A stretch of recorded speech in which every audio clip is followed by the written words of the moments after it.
북한이 발칵 뒤집혔습니다. 김정은 일가의 비자금을 관리하는 39호실 그 핵심 총책 한 명이 중국 출장 중 흔적도 없이 사라진 겁니다.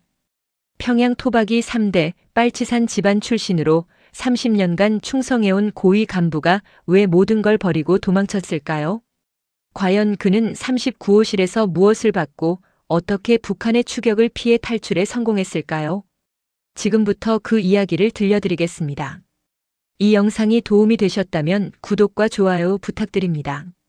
저는 평양 토박이 3대입니다. 할아버지는 6.25 전쟁 때 인민군 장교였고 아버지는 항일 빨치산 출신이셨습니다. 여러분 세대라면 아시겠지만 북에서 빨치산 출신이라는 건 정말 대단한 겁니다. 그 덕분에 우리 집안은 평양 중심부 창전거리에 자리를 잡을 수 있었습니다. 간부들만 사는 특별한 고급 아파트였죠. 엘리베이터도 있고 온수도 나오고 전기도 하루 종일 들어왔습니다. 2022년 제가 54살이었을 때입니다. 저는 노동당 39호실 산하무역회사 총책이라는 직함을 달고 있었습니다. 39호실이 뭐냐고요? 쉽게 말하자면 김정은 일가를 위해 외화를 벌어들이는 특수 조직입니다. 우리나라로 치면 대통령 직속 비자금 관리부서 같은 거라고 보시면 됩니다.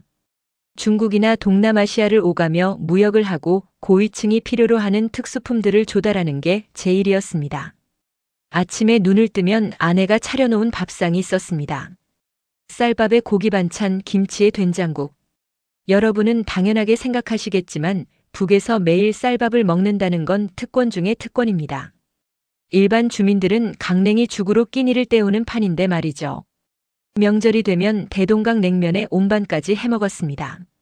냉면은 평양 사람들 자랑이죠. 회사에 출근하면 제 책상 위에는 늘 외국 잡지들이 쌓여 있었습니다.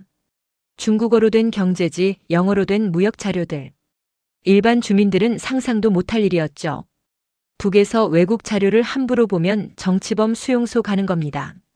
하지만 저는 달랐습니다. 외화벌이가 제 임무였으니까요. 한 달에 한두 번은 중국 출장을 다녔습니다. 베이징이나 선양, 단둥 같은 도시들이 제게는 일터였습니다. 중국 거리를 걸으며 화려한 상점들을 보고 사람들이 자유롭게 쇼핑하는 걸 봤습니다. 평양과는 또 다른 세상이었죠. 하지만 그때는 그저 자본주의 사회의 겉모습이라고 생각했습니다. 집에 돌아오면 아이들이 반겼습니다. 딸아이는 그때 35, 아들은 32이었습니다. 딸은 외국어 대학 영어 선생님, 아들은 과학원 연구원으로 일하고 있었죠. 저녁 식탁에서 가족들과 도란도란 이야기를 나누는 게 하루 중 가장 행복한 시간이었습니다. 김일성 생일이나 김정일 생일 같은 명절이 되면 특별 배급이 나왔습니다.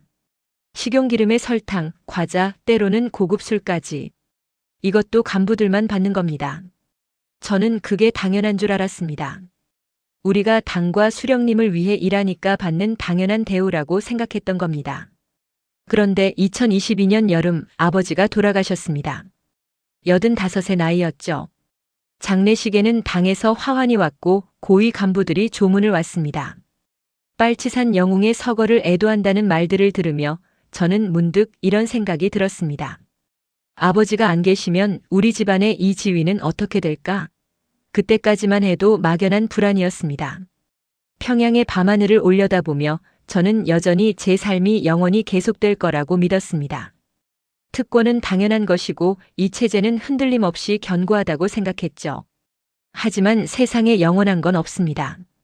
챕터 2 동료의 죽음, 체제의 민낯. 2023년 봄이었습니다. 그날은 제 인생에서 가장 충격적인 날이었죠. 당 회의실에 소집됐을 때만 해도 무슨 일인지 몰랐습니다. 39호실 간부들이 모두 모였더군요. 분위기가 심상치 않았습니다. 동무들, 오늘 중대한 사건을 다루겠소. 상급 간부의 목소리가 차가웠습니다. 그때 한 사람이 끌려 들어왔습니다. 최동무였습니다. 저와 같은 총책이었죠. 10년 넘게 함께 일한 동료였습니다. 그의 얼굴은 핏기 하나 없이 창백했습니다. 최동무는 외화벌이 실적 미달로 당과 수령님을 배신했소. 3년간 목표액의 절반도 달성하지 못했소. 상급 간부가 서류를 읽어내려갔습니다. 최동무는 무릎을 꿇었습니다. 용서해 주십시오. 제재 때문에 무역이 어려웠습니다. 조금만 시간을 주시면. 그의 목소리는 떨렸습니다. 하지만 답은 정해져 있었습니다. 반당적, 반혁명적 행위로 규정한다. 사형에 처한다. 저는 숨이 막혔습니다. 옆에 앉은 간부들도 얼어붙었죠. 최동무는 제 친구였습니다. 명절이면 집에 놀러 오던 사람이었습니다. 그의 아내와 제 아내가 친했습니다. 딸이 셋 있었습니다. 이틀 후 공개 처형장에 끌려갔습니다. 간부들은 의무적으로 참석해야 했습니다. 최동무가 기둥에 묶였습니다. 총성이 울렸습니다. 그가 쓰러졌습니다. 저는 눈을 감을 수가 없었습니다. 봐야 했습니다. 이게 현실이라는 걸 똑똑히 봐야 했습니다.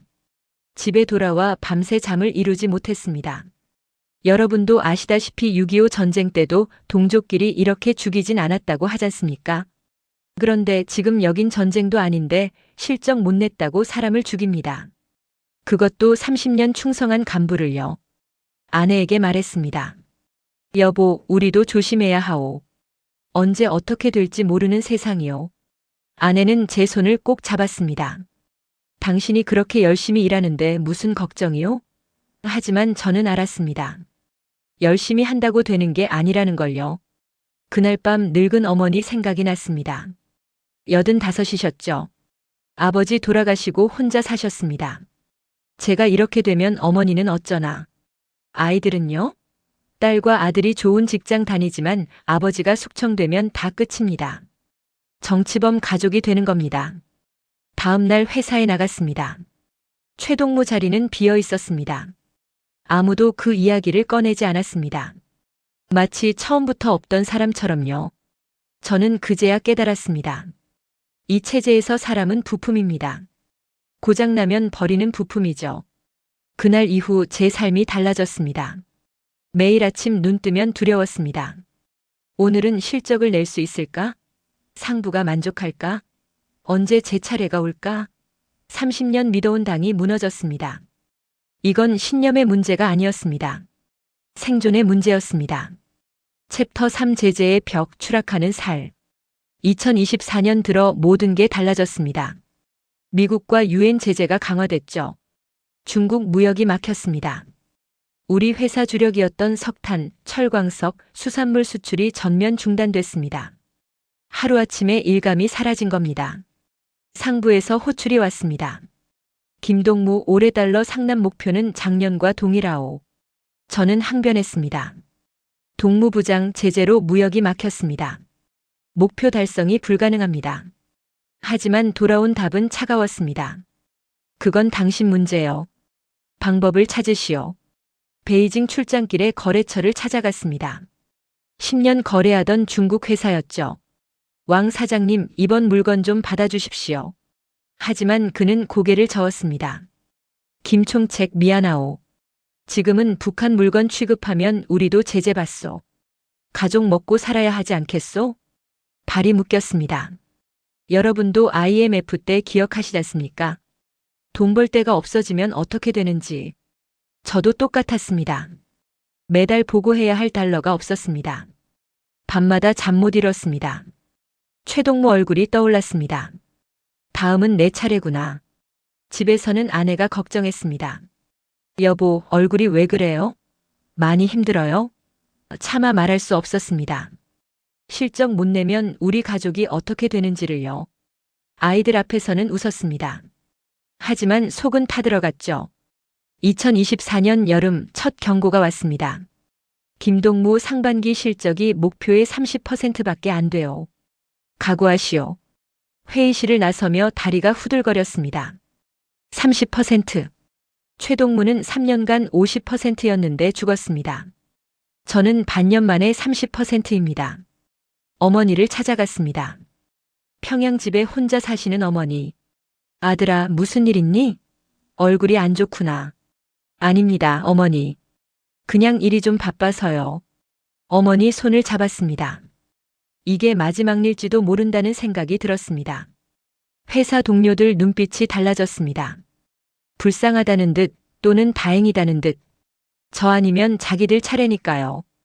사무실이 감옥 같았습니다. 매일 출근하는 게 고문이었습니다.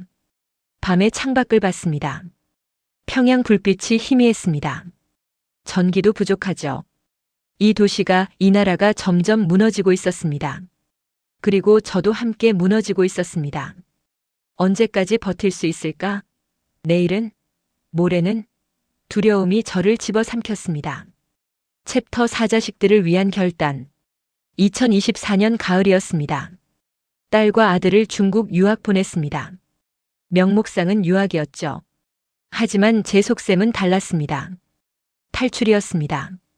아들이 중국에서 전화했습니다. 아버지, 여기 와보니 알겠어요.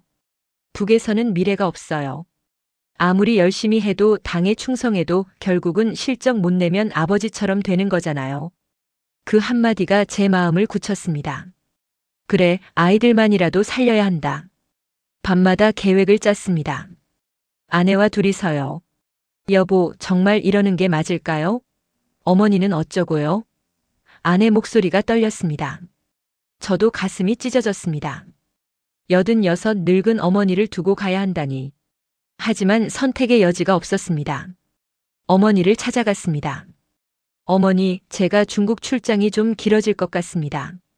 몇 달 못 올 수도 있어요. 그래, 조심해서 다녀오너라. 건강 챙기고. 어머니 손을 꼭 잡았습니다.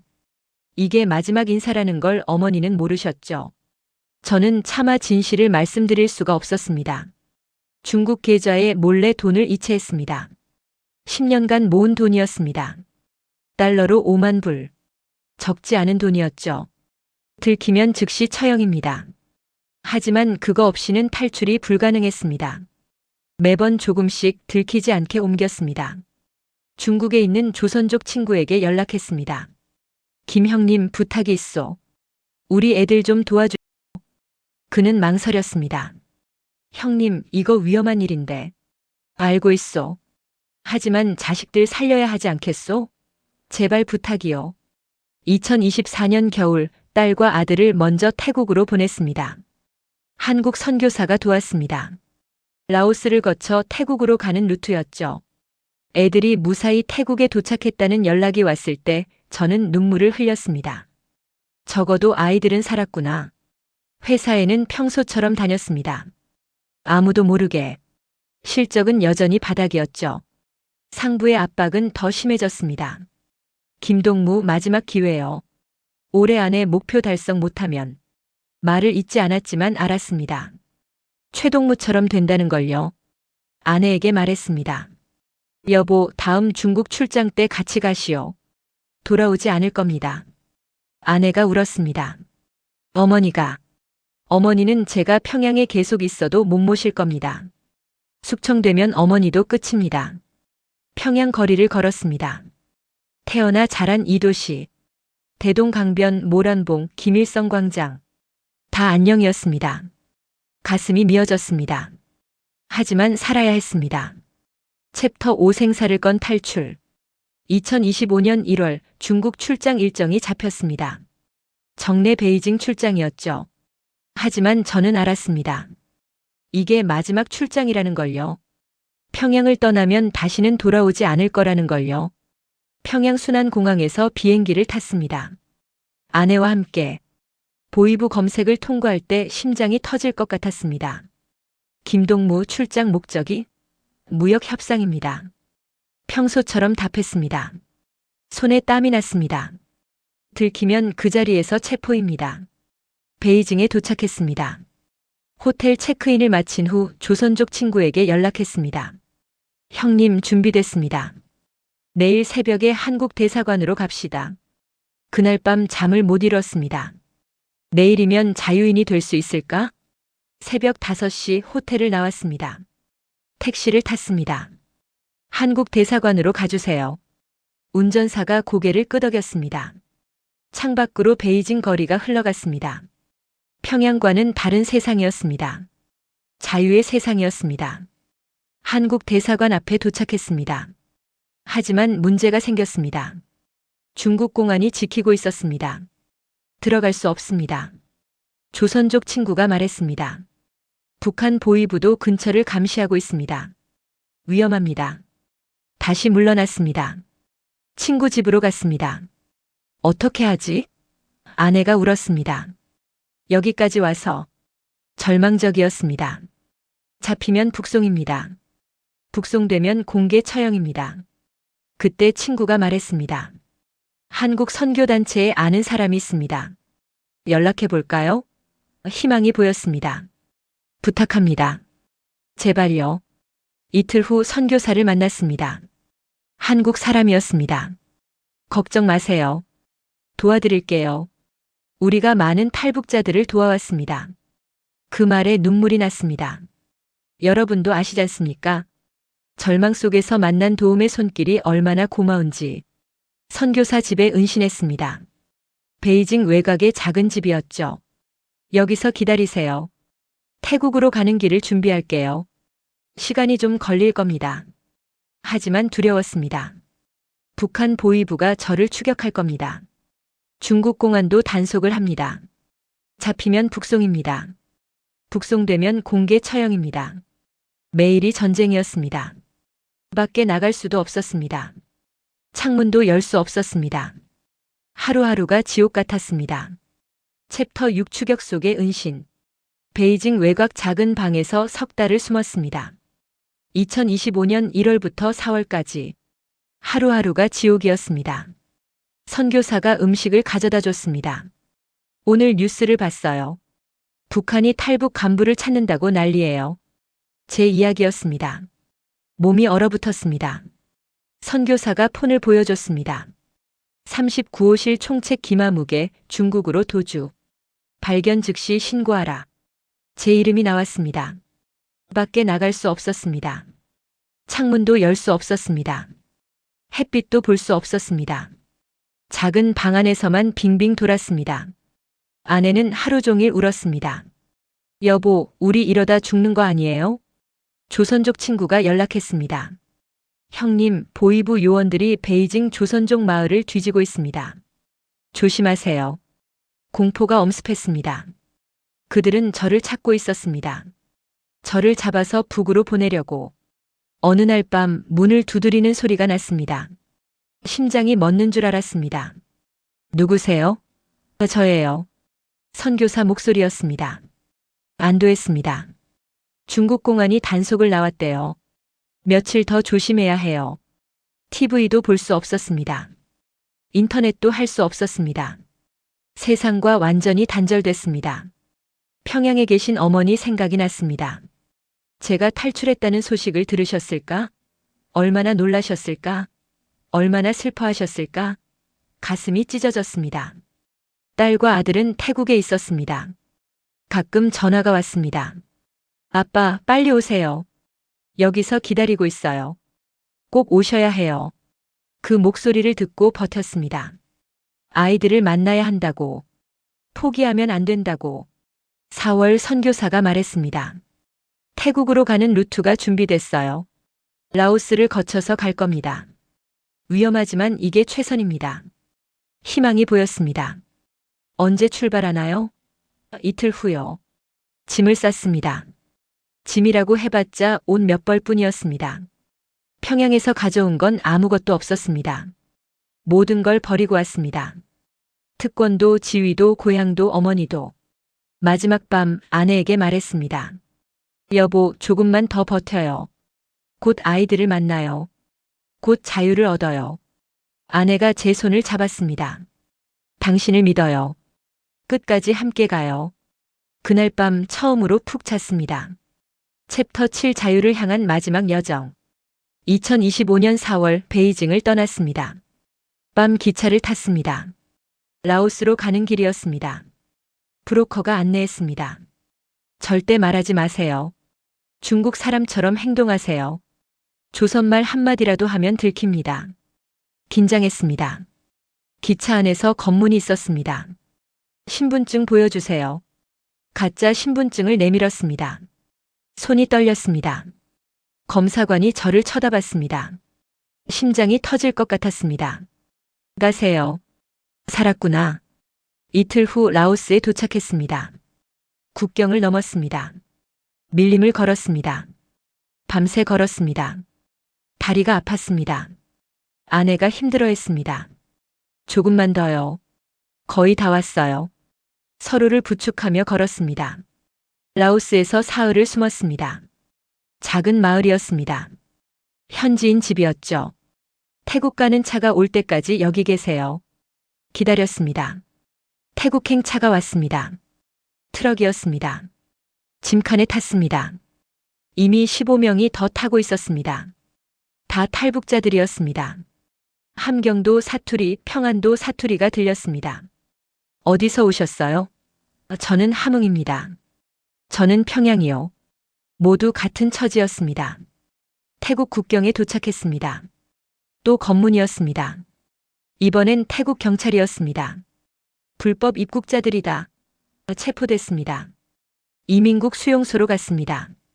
수용소는 철창이었습니다. 여러분도 아시지 않습니까?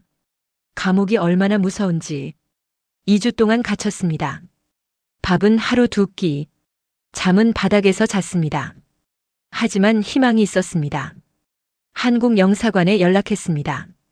한국 국민이 되고 싶습니다. 도와주세요. 영사관 직원이 왔습니다. 조금만 기다리세요.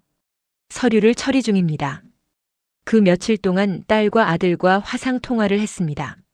아빠, 엄마, 울었습니다. 반년 만에 보는 얼굴이었습니다. 곧 만나요. 아빠, 엄마 곧 갈게. 조금만 기다려. 2주 후 석방됐습니다. 한국행 비행기 표를 받았습니다. 인천으로 간다는 겁니다. 꿈만 같았습니다. 정말로 한국에 가는 거구나. 방콕 공항에 갔습니다. 비행기를 탔습니다. 대한항공이었습니다. 한국 비행기였습니다.